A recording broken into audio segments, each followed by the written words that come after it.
Hello students, exercise 11.2 का introduction part हम complete कर चुके हैं। तो आज हम एक्सरसाइज स्टार्ट करेंगे। Exercise 11.2 based on straight line in 3D। तो जो भी पॉइंट्स हमने पढ़े हैं मैंने यहाँ पे सब लिख दिए हैं। हमने टोटल 7 पॉइंट्स पढ़े हैं। तो 1 बाय 1 मैं इनके अकॉर्डिंग क्वेश्चंस पिक करूँगी। सबसे पहले मैंने यहाँ लिया है इफ़ लाइन्स आर परपेंडिकुलर। अगर आपकी 2 लाइन्स परपेंडिकुलर हैं और A1 B1 C1 हम लिखते हैं लाइन के direction ratios, A2 B2 C2 second line के डायरेक्शन रेशोज। अगर लाइन परपेंडिकुलर है तो इनकी मल्टीप्लाई और सम 0 होगा। ऐसे ही direction cosines L1 M1 N1 इनकी भी मल्टीप्लाई और सम 0 होगा इफ़ लाइन्स आर परपेंडिकुलर। ये पॉइंट आप ध्यान रखें। अगर लाइन्स परपेंडिकुलर है तो डायरेक्शन रेशियो डायरेक्शन कोसाइंस की मल्टीप्लाई का सम 0 होगा। अगर लाइन्स पैरेलल हैं तो जो डायरेक्शन रेशियोज हैं A1 B1 C1 A2 B2 C2 दोनों लाइन्स के डायरेक्शन रेशियोज प्रोपोर्शनल होंगे। फिर उसके बाद मैंने लिया है equation of straight line passing through a given point A की ये कोऑर्डिनेट्स हैं। स्ट्रेट लाइन की इक्वेशन जो इस पॉइंट से पास करे और ए पॉइंट का पोजीशन वेक्टर ए से लिखा है and parallel to a given vector B. आपको क्या बताना है? स्ट्रेट लाइन की इक्वेशन जो इस ए पॉइंट से पास कर रही है और इस बी के पैरेलल है। ये ए पॉइंट है, ये पॉइंट के कोऑर्डिनेट्स हैं और ए पॉइंट के पोजीशन वेक्टर को लिखा है ए वेक्टर। तो स्ट्रेट लाइन की इक्वेशन होगी R vector is equal to A plus lambda B. ये ए क्या होता है? लाइन का पासिंग पॉइंट जो है, passing through a given point A, ये उसका वेक्टर है, ए पॉइंट का वेक्टर। और बी वेक्टर क्या होता है? लाइन जिसके पैरेलल है। और ये इसको कार्टेशियन फॉर्म में कैसे लिखते हैं? इस स्ट्रेट लाइन की इक्वेशन अगर तुम्हें कार्टेशियन फॉर्म में लिखनी है तो x माइनस x1 अपॉन ए, यहाँ से लेना है ये ए। ये बी वेक्टर जो था आपका, बी वेक्टर क्या था आप पढ़ सकते हैं, जो स्ट्रेट लाइन के पैरेलल वेक्टर था बी वेक्टर। तो ये बी के जो कंपोनेंट्स हैं वो लेने हैं y minus y1 upon B Z minus z1 by C. उसके बाद equation of straight line passing through 2 given points. अगर आपको स्ट्रेट लाइन के 2 पॉइंट्स गिवन हो, पासिंग थ्रू 2 गिवन पॉइंट, एक ए ले लिया, इस ए पॉइंट का पोजीशन वेक्टर ए वेक्टर ले लिया और दूसरा पॉइंट बी ले लिया और इस बी पॉइंट का पोजीशन वेक्टर बी वेक्टर ले लिया। तो आपको इस स्ट्रेट लाइन की इक्वेशन फाइंड करनी है जब उसके 2 पासिंग पॉइंट गिवन हो, पासिंग थ्रू 2 गिवन पॉइंट। तो वो इक्वेशन होगी R vector is equal to A vector plus lambda B minus A. यानी कि आपको पहले तो इस पॉइंट का वेक्टर लेना है, ए पॉइंट का, फिर आपको जो बी वेक्टर है उसमें से ए वेक्टर को माइनस करना है। और कार्टेशियन फॉर्म में क्या होती है स्ट्रेट लाइन की equation? x minus x1 by x2 minus x1, x minus x1 by x2 minus x1, y minus y1 by y2 minus y1 और z minus z1 bye z2 minus z1। उसके बाद shortest distance between 2 skew lines. 2 lines है ये आपके पास vector form में, R vector is equal to A plus lambda B. ठीक है, ये 2 लाइन्स हैं और इनके बीच का जो शॉर्टेस्ट डिस्टेंस होता है वो होगा, पहले आप A2 माइनस A1 निकालो, फिर B1 क्रॉस B2 निकालो, फिर दोनों की डॉट प्रोडक्ट कर दो by magnitude of B1 cross B2। Shortest distance between 2 parallel lines. अब 2 लाइन्स हैं पैरेलल हैं तो इनकी equation R vector is equal to A1 plus lambda B. B vector क्या होता है? जैसे ये लाइन L1 है, ये L2 है, दोनों पैरेलल हैं। और ये जो ये स्ट्रेट लाइन की इक्वेशन है, मैंने आपको पीछे पॉइंट नंबर 3 में भी बताया, आप फिर से रीड कर लें ये पॉइंट कि किसी भी स्ट्रेट लाइन की इक्वेशन, ये ए क्या होता है? उस लाइन का पासिंग पॉइंट, और बी क्या होता है? उसके पैरेलल वेक्टर। तो ये दोनों लाइंस जब पैरेलल हैं तो इनके पैरेलल वेक्टर आप सेम ले सकते हो। L1 के पैरेलल वेक्टर भी बी है, L2 के पैरेलल वेक्टर भी बी है। तो स्ट्रेट लाइन की equation R1 is equal to passing point इसका A1 plus lambda B vector इसके पैरेलल वेक्टर, और दूसरी स्ट्रेट लाइन की equation R vector is equal to A2, passing point अलग हो जाएगा, पैरेलल वेक्टर सेम है।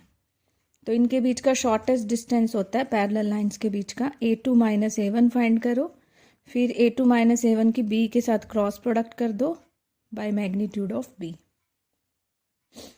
उसके बाद है एंगल बिटवीन टू लाइंस। ये टू लाइंस की इक्वेशन ली है वेक्टर फॉर्म में, तो इनके बीच का एंगल थीटा होता है B1 dot B2 bye magnitude of B1 magnitude of B2। और ये मैंने कार्टेशियन फॉर्म में लिया लाइंस की इक्वेशन टू लाइंस की, तो इनके बीच का एंगल का ये फॉर्मूला है A1 A2 B1 B2 C1 C2। Clear? तो ये सब मैं चाहूँगी कि आप भी एक चार्ट प्रिपेयर कर लें, जितने भी अभी तक फॉर्मूले आपने एक्सरसाइज 1 और 2 में अभी तक पढ़े हैं। 2 के ये मैंने लिख दिए हैं, 7 फॉर्मूलाज हैं।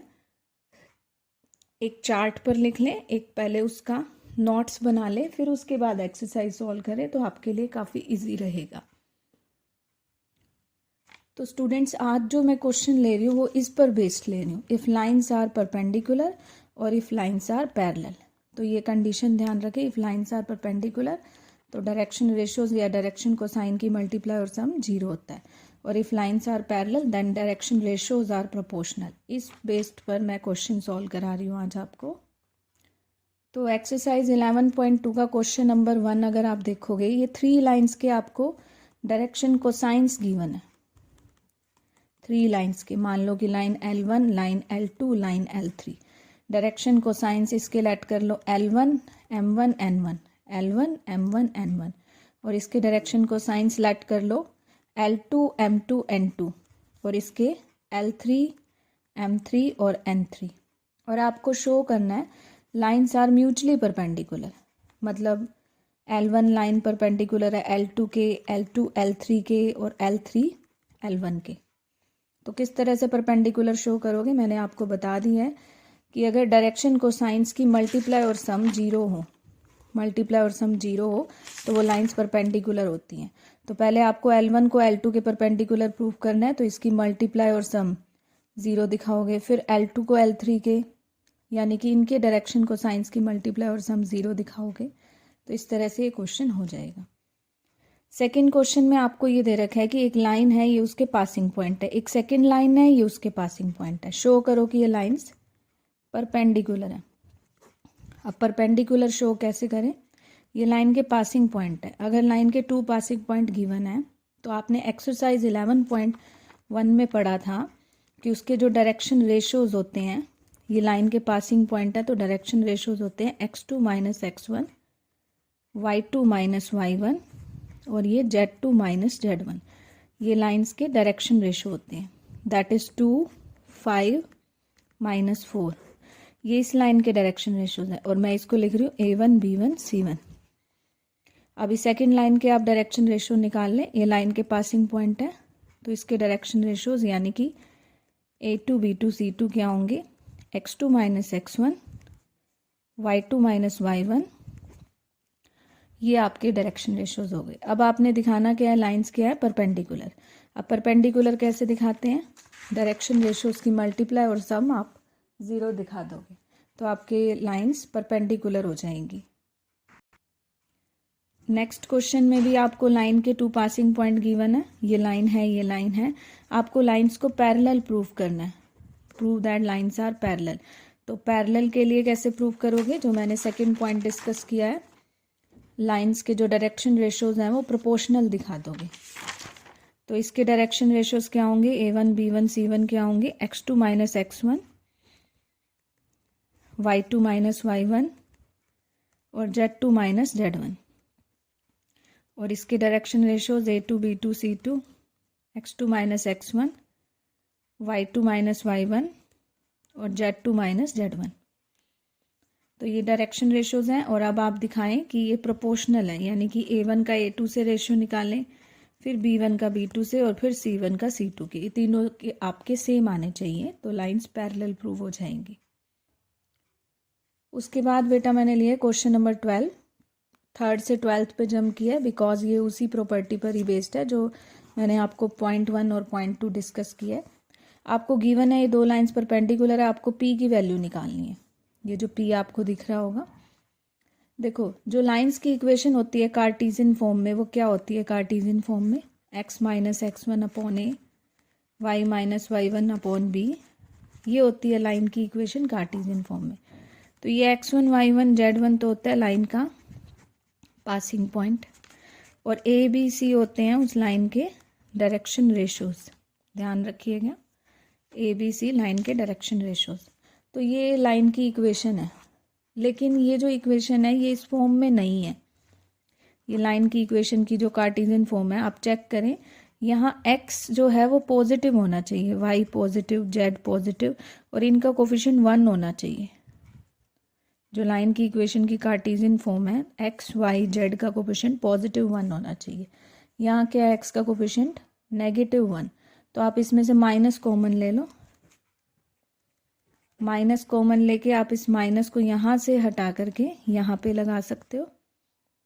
और यहाँ y का कोफिशिएंट क्या है, 7, होना क्या चाहिए, +1। तो आप 7 कॉमन ले लो, 7 कॉमन लिया, और अब इस 7 को आप यहाँ से हटा के यहाँ ले सकते हो, और ये ठीक है।